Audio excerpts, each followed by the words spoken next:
Tapi saudara-saudaraku, kalau kita tidak dengar dulu, banyak nanti yang kita tidak bisa mengerti. Itu pun saudara-saudaraku tidak hanya mengerti, tapi di dalamnya kita harus ada roh ketundukan. Sebab kalau dalam firman Tuhan kita tidak ada roh ketundukan, itu saudaraku tidak menyenangkan hati Tuhan. Jadi kalau kita sudah mendengar firman, itu ada roh ketundukan, sehingga dalam orang membutuhkan air, boleh untuk bahan minum, ya, supaya menyambung hidup, tidak haus, bisa masak, bisa semua, bisa membersihkan diri, ya. Dan kalau bangsa Israel mau masuk ke Ka'bah juga, kalau belum cuci kaki nggak bisa. Jadi cuci kaki nggak pakai ya lain-lain, saudaraku, pakai air. Makanya benar-benar harus sibuk dengan air firman Tuhan. Kita harus limpah. Bahkan bukan hanya untuk kita, harus juga kalau saya minta, dia nanti akan memberi.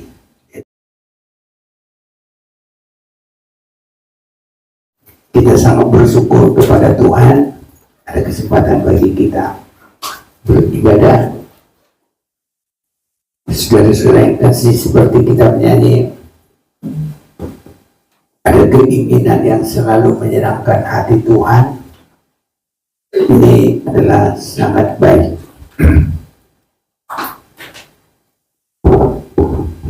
Kehidupan yang selalu rindu menyenangkan Tuhan, itulah yang nantinya akan menjadi pilihan Tuhan. Pilihan Tuhan bahkan sebagai penentu yang terakhir pada hari kedatangannya. Manusia itu menerima sesuai perbuatannya, apakah layak bersama Yesus mempelai surga secara terus menerus, atau harus berpisah. Untuk itu kalau kita menyanyi, ku mau selalu menyenangkan hati Tuhan, kalau itu dari ada penyerahan kita, ada kesungguhan untuk itu, maka itulah tabiat yang sangat tepat hidup di akhir zaman ini. Dan kalau itu ada pada kita, jangan khawatir, semua akan baik sekarang. Bahkan terlebih nanti kita menjadi pilihan Tuhan yang disenangi oleh Tuhan untuk kita bersama dengan Dia terus menerus. Mari saya mau mengajak kita mau baca firman di Kejadian pasal 24. Hal yang menyenangkan dari gereja yang berkenan kepada Tuhan di akhir zaman. Umat-umat Tuhan yang berkenan kepada Tuhan di akhir zaman. Kejadian 24 mulai 13. Di sini aku berdiri dekat mata air, dan anak-anak perempuan penduduk kota ini datang keluar untuk menimba air. Kiranya terjadilah begini, anak gadis kepada siapa aku berkata, tolong miringkan buyungmu itu supaya aku minum. Dan yang menjawab, minumlah, dan unta-untamu juga akan kuberi minum. Dialah kiranya yang kau tentukan bagi hambamu Ishak, maka dengan begitu akan ku ketahui engkau telah menunjukkan kasih setiamu kepada Tuanku itu. Saudara-saudaraku, ini adalah satu nubuatan petunjuk bagi kita bagaimana gereja yang nantinya menyenangkan Tuhan dan siap bagi hari kedatangan Tuhan. Saudara-saudaraku, kita harus perhatikan dengan baik. Kita sudah ada di rumah Tuhan. Rumah Tuhan itu bukan artinya kalau ada gedung besar, tapi kalau ada tempat di mana 2-3 orang berhimpun dalam nama Tuhan, di situ aku ada di tengah-tengah mereka. Sehingga walaupun begini, saudaraku, kita harus yakin ini rumah Tuhan. Jangankan kita sudah ada 3, 4, 5 orang atau lebih, satu kita aja. Kalau kita tempatnya roh Allah, kamulah bait Allah, kitalah rumah Tuhan yang benar di hadapan Tuhan. Jadi bagaimana kita dan siapa yang ada di dalam kita. Sebabnya saudara-saudaraku, mari mulai berpikir, bertindak, ya, berkerinduan, senantiasa ada hubungan dengan Tuhan. Ini saudara-saudaraku, ya. Sehingga itu disebut kita bersama Tuhan, berjalan dengan Tuhan, dalam penyertaan Tuhan. Itu caranya. Kita tidak seperti satu dengan yang lain, atau sayalah umpamanya dengan opung ini, dia panggil aku opung laki, dia saya panggil opung burung juga, jadi sama-sama opung kami, tidak apa-apa. Dan kalau orang lihat, wah itu bersama itu, opung itu, gitu kata orang. Nah, saudara-saudaraku, jadi kita harus ada tindakan benar-benar, tindakan bagaimana bersama Tuhan. Jadi tidak harus satu-satu ada kelihatan begitu. Kita ya tetap kelihatan, udah pasti, tapi Tuhan ada di dalam kita.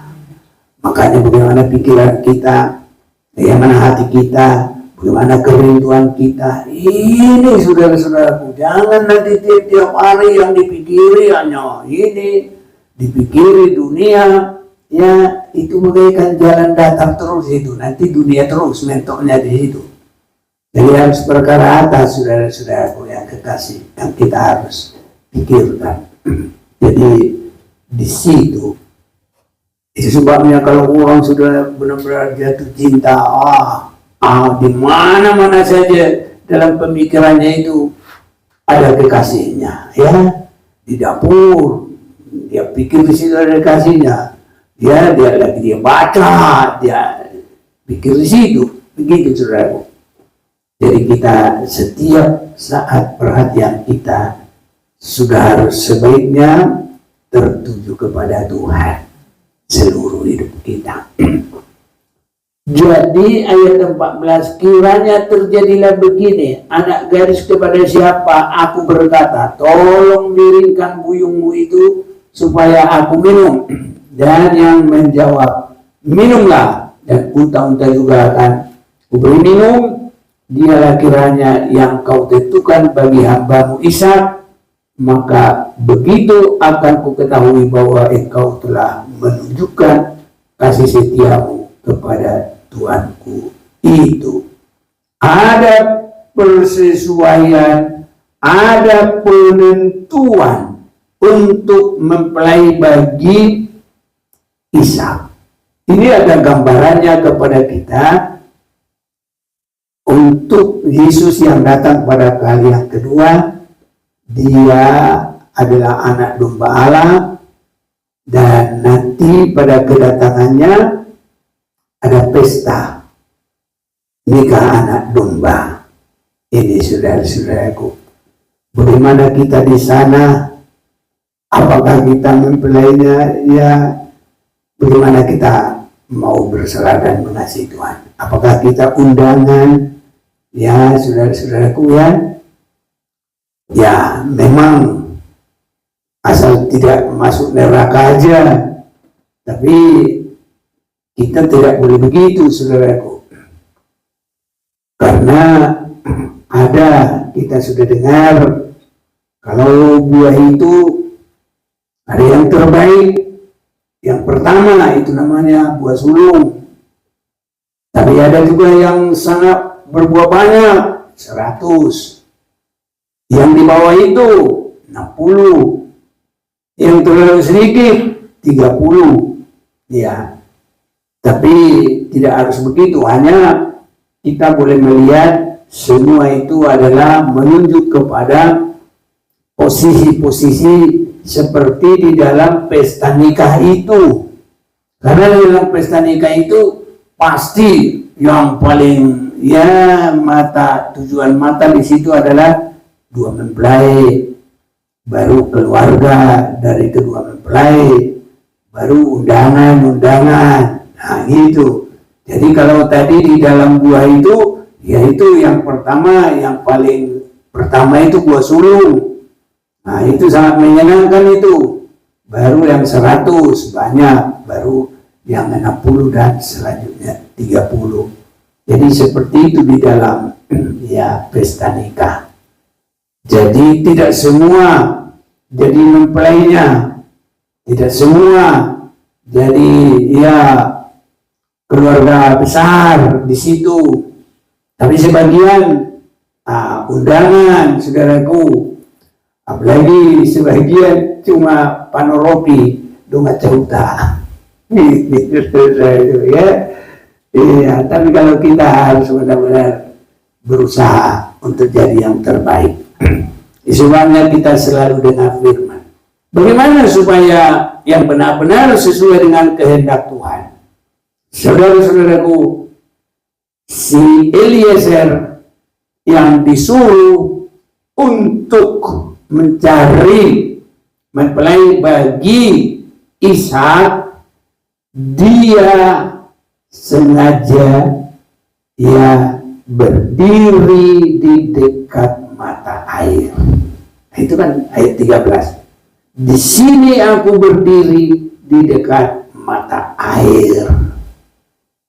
Jadi saudara-saudaraku, dia menantikan orang yang suka ke mata air. Haleluya, saudaraku. Nanti yang akan dipilih itu yang suka ke mata air. Apa hubungannya dengan kita sekarang? Ya, saudara-saudaraku, inilah nanti yang menjadi mempelai bagi Yesus Kristus. Kita sudah baca itu dalam Efesus pasal yang kelima itu, kita sudah baca di hari-hari yang lalu, dan kita akan baca ulang hari ini sesuai dengan kaitan firman Tuhan ini, biar kita bisa mengambil posisi yang menyenangkan Tuhan. Dalam Efesus pasal yang kelima, saya mau ajak kita melihat ini. Efesus pasal 5. Di kertas sekarang ini terlalu tipis, jadi mau bukanya juga susah.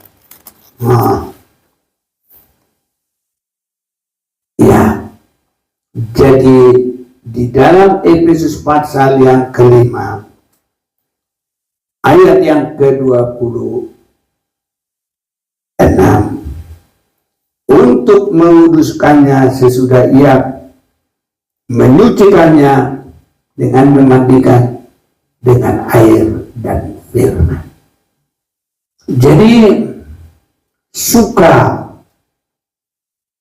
datang ke mata air itu suka penyucian oleh firman. Jadi itu sebabnya saudara-saudaraku, orang yang menjadi mempelai Tuhan itu tidak boleh malas dengan hubungan dengan air firman Tuhan. Haleluya, saudaraku.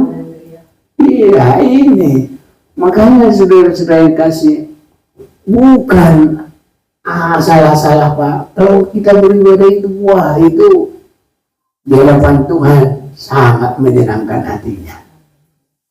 Iya. Jadi nanti dipilihnya itu dari situ. Karena apa? Yang mengasihi Tuhan juga, itulah yang mendengar firman dan melakukannya. Kasih kepada Tuhan adalah mendengar, mengerti, dan melakukan firman Tuhan. Itu kasih kepada Tuhan.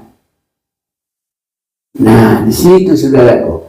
Dan dari situlah ikatan untuk menjadi mempelai Tuhan yang menyenangkan Tuhan. Itu sebabnya saudara-saudaraku, kalau orang belum suka akan firman Tuhan, kasihnya itu terbatas juga kepada Tuhan. Iya. Kalau sudah mengasihi saudaraku ya, tidak mau lagi berpisah-pisah. Makanya pernikahan orang Kristen karena didasari dengan kasih. Kasih itu juga bukan kasih manusia biasa, harus kasih Kristus. Ya, itu saudara-saudaraku. Jadi kita supaya kasih kita didasari, itu harus suka dengan firman dan melakukan firman. Karena kasih kepada Tuhan adalah mendengar dan melakukan firman Tuhan. Itu biasanya 1 Yohanes pasal 5 ayat, ya boleh. Ya, 1 Yohanes pasal 5. Ada yang cepat. 1 Yohanes 5 ayat 3. Sebab inilah kasih kepada Allah, yaitu bahwa kita menuruti perintah-perintahnya. Perintah-perintahnya itu tidak berat. Iya. Jadi saudara-saudaraku, kalau kita tidak dengar dulu, banyak nanti yang kita tidak bisa mengerti. Itu pun saudara-saudaraku tidak hanya mengerti, tapi di dalamnya kita harus ada roh ketundukan. Sebab kalau dalam firman Tuhan kita tidak ada roh ketundukan, itu saudaraku tidak menyenangkan hati Tuhan. Jadi kalau kita sudah mendengar firman, itu ada roh ketundukan, sehingga dalam orang membutuhkan air, boleh untuk bahan minum, ya, supaya menyambung hidup, tidak haus, bisa masak, bisa semua, bisa membersihkan diri, ya. Dan kalau bangsa Israel mau masuk ke Ka'bah juga, kalau belum cuci kaki nggak bisa. Jadi cuci kaki nggak pakai ya lain-lain, saudaraku, pakai air. Makanya benar-benar harus sibuk dengan air firman Tuhan. Kita harus limpah. Bahkan bukan hanya untuk kita, harus juga kalau saya minta, dia nanti akan memberi. Jadi punya dulu, baru ada hati yang tidak egois juga, bisa limpah. Ini saudaraku, itu sebabnya kita ini dalam ibadah itu, mingguan itu ada corak ibadah penyembahan, ada corak ibadah pendalaman, ada corak ibadah ya yang kita umum itu, ya, kebaktian. Sama-sama semua, bapak-bapak ada, muda-mudi ada, sekolah minggu ada, semua di situ, itu kebaktian umum. Kalau pendalaman yang suka mendalami lah, ya. Dan kalau penyembahan yang suka menyembah lah. Jadi saudara-saudaraku, penyembahan kita itu, kesukaan kita kepada firman, Dan kesukaan kita kepada pendalaman itu ada di dalam pemeriksaan Tuhan dengan sungguh-sungguh. Dari situ nanti Tuhan menentukan kita. Ini dia mempelaiku. Haleluya saudaraku. Itu sebabnya di sini aku berdiri dekat mata air dan anak-anak perempuan penduduk kota ini datang keluar untuk menimba air. Sekarang ini kita menyembah Tuhan, tetapi termasuk menimba air dulu untuk cari firman. Saudara keluar dari rumah, tidak tidur-tidur di rumah, tidak malas, tidak cari dunia. Kalau cari dunia itu jalan rata, saudaraku, bukan juga jalan naik, ya. Ini saudaraku. Jadi kalau jalan Tuhan juga nanti harus membawa kita sampai bertemu dengan Tuhan di pesta nikah anak domba Allah. Jadi pemilihan untuk istri bagi anak Abraham. Anak Abraham itu menggambarkan Bapa surga. Dan Yesus itu menggambarkan Yesus mempelai surga. Dan gereja yang paling dipilih oleh Tuhan itulah nanti mempelainya. Dan yang mengikuti nanti adalah ibarat berbuah 100, berbuah 60, berbuah 30. Tapi kita nggak boleh berkata, bukan kita yang membatasi, aku yang 30 aja lah, yang penting nggak masuk neraka. Nggak boleh begitu, saudaraku. Perjuangan kita harus tetap full, harus mengasihi Tuhan sungguh-sungguh, harus berjuang sungguh-sungguh. Bagaimana Tuhan menentukan kita, yaitu urusan Dia. Tapi dari kita harus benar-benar berusaha terus, sungguh-sungguh. Kiranya terjadi begini, anak gadis kepada siapa aku berkata, tolong miringkan buyungmu itu supaya aku minum. Dan yang menjawab, minumlah, dan unta-untamu juga akan kuberi minum. Dialah kiranya yang kau tentukan bagi hambamu Ishak. Itu artinya mempelai.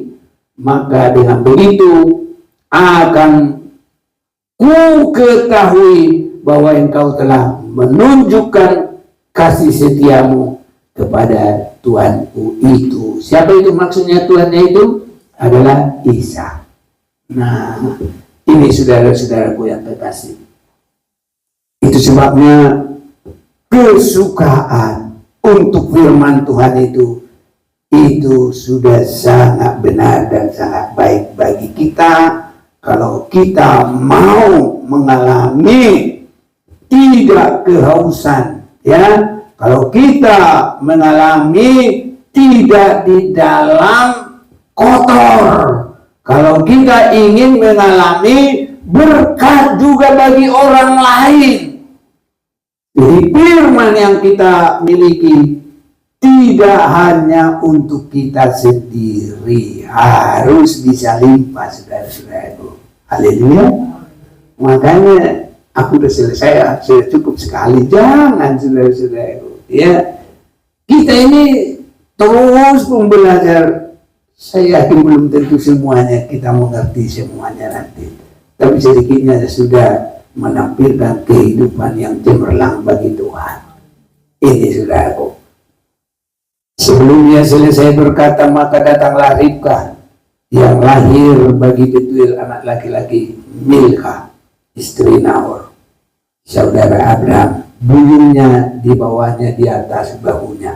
Anak gadis itu sangat cantik, parasnya. Seorang perawan belum pernah bersetubuh dengan laki-laki. Ia turun ke mata air itu dan mengisi buyungnya, lalu kembali naik. Kemudian berlarilah hamba itu mendapatkannya serta berkata, tolong beri aku minum air sedikit dari buyungmu itu. Jawabnya, minumlah Tuhan. Ini juga. Jadi mempelai Tuhan juga bicaranya harus menyenangkan. Minumlah Tuhan. Jangan, Itu kan kata preman itu di sana ya. Tapi kalau saudara-saudaraku, ya biar Tuhan semakin tolong kita semuanya. Ini main labrak, main apa saudaraku, itu ya nggak bisa. Mempelai Tuhan sampai suaranya juga merdu sekali. Iya, kan? Merdu sekali suara manisku kan begitu dalam Kidung Agung. Nah, jadi begitu saudara-saudaraku. Semua semakin kepada perubahan. Semoga semakin Tuhan tolong kita semua. Jadi tiap hari mengalami perbaikan dalam semua hal. Ya, jawabnya minumlah Tuhan. Jadi kita juga adalah harus memiliki murah hati. Jangan keras-keras, jangan pelit-pelit. Nah, tapi berkemurahan dan lemah lembut. Aku juga belum, tapi saya yakin Tuhan pasti tolong. Semua kita juga pastilah. Nah, semua belum bagus. Makanya beda saudaraku. Alkitab berkata mereka seperti perawan. Jadi itu bukan dari awalnya begitu, tapi semakin diperbaiki. Ini bedanya saudaraku, harus hati-hati. Jadi setiap kita mau asal selalu berserah kepada Tuhan, ya sudah selalu ada kerinduan. Jangan menolak pimpinan Tuhan, ada kuasa Tuhan. Dia sudah mengarahkan keinginan kita. Wah, kita ke tempat yang lain.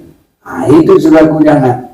Jadi makanya kita ini harus benar-benar lemah lembut sampai Roh Kudus itu bisa berbicara dalam kita, menuntun kita kepada segala kebenaran itu.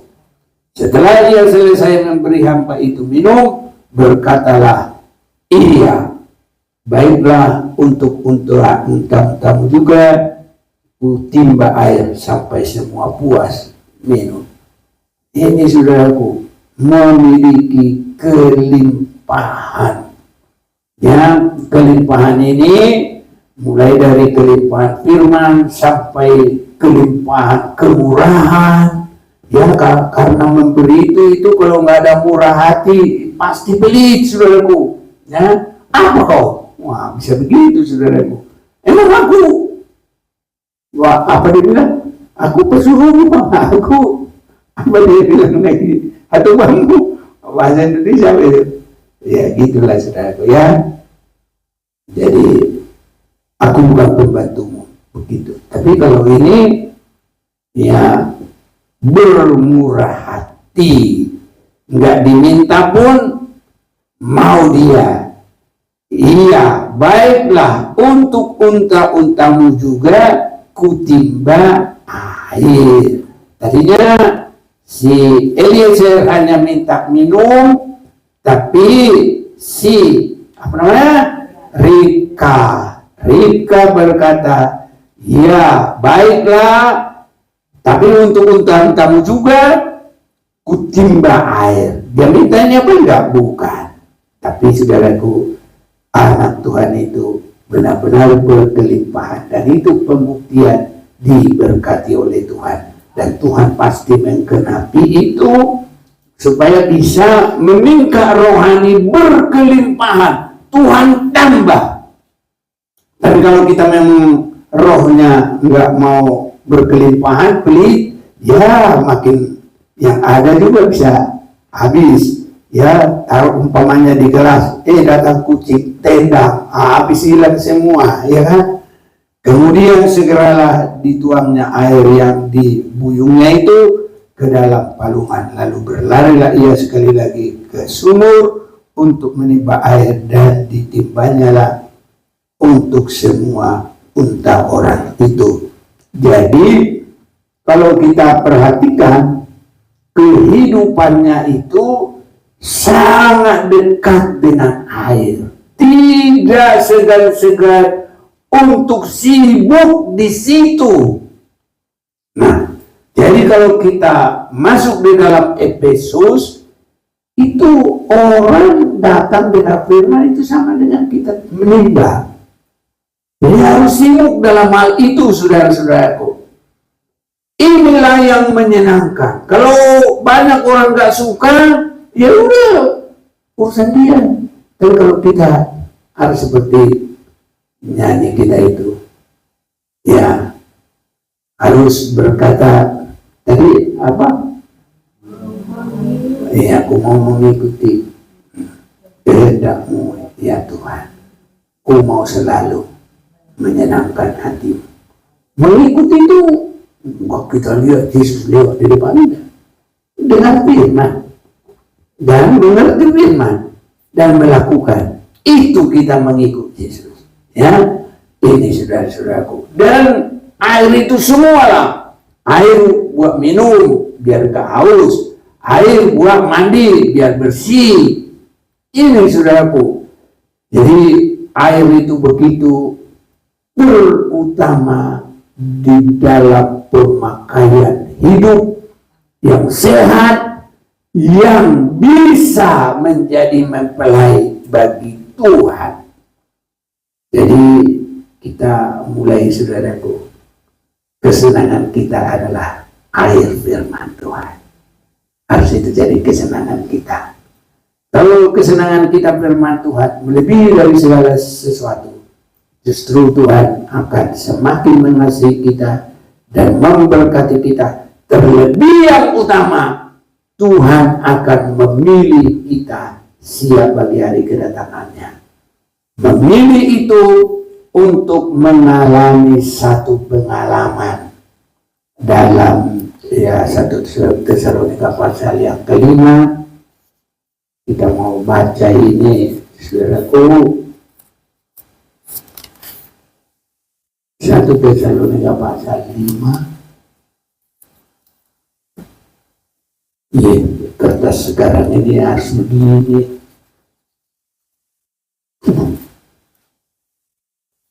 Cuma begini ini udah lama.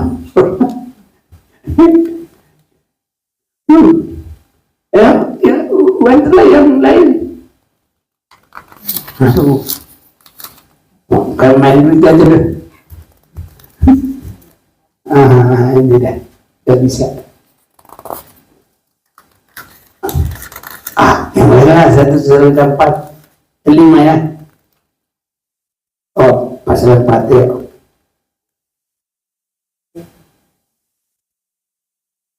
Berapa ya? Ya, 15 deh ya. Yuk. Tesalonika 5 ayat 15. Iya. Perhatikanlah supaya jangan ada orang yang membalas jahat dengan jahat, tetapi usahakanlah dengan Tesalonika berapa? Tesalonika 4 ayat 15. Ini kami.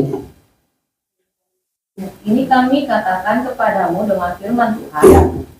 kita yang hidup, yang masih tinggal sampai kedatangan Tuhan, sekali-kali tidak akan mendahului mereka yang telah meninggal. Terus.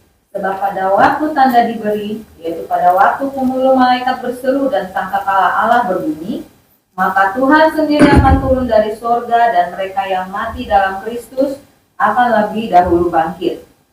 Sesudah itu, kita yang hidup, yang masih tinggal, akan diangkat bersama-sama dengan mereka dalam awan menyongsong Tuhan di angkasa. Demikianlah kita akan selama-lamanya bersama-sama dengan Tuhan. Karena itu hiburkanlah seorang akan yang lain dengan perkataan-perkataan ini. Jadi ini awalnya ini adalah orang-orang yang suka firman. Ibarat nubuatannya adalah yang selalu suka ke air, nimba, nyari, sampai ada di dalam buyungnya, bisa untuk diminum, bisa untuk dia mandi, bisa untuk dia memberi penuh dengan kemurahan, supaya nanti kita terangkan. Ini saudaraku, supaya kita nanti terangkat. Jadi kalau si Ribka dibawa ke rumahnya Abraham, berkat Abraham nanti dia miliki. Kalau kita diangkat ke tempat yang Tuhan sudah sediakan, di mana pesta nikah anak domba itu, saudara-saudaraku yang kasih. Semoga kita semua ada di sana.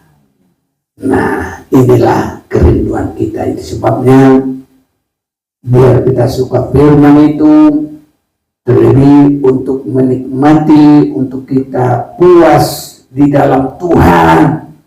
Tidak lagi ya perkara dunia yang mengisi hidup kita, tapi kita sudah puas di dalam Tuhan. Bahkan terlebih kita bersih seperti dalam Efesus 5 tadi, dimandikan oleh basuhan air oleh firman, dan itulah menjadi mempelai Tuhan.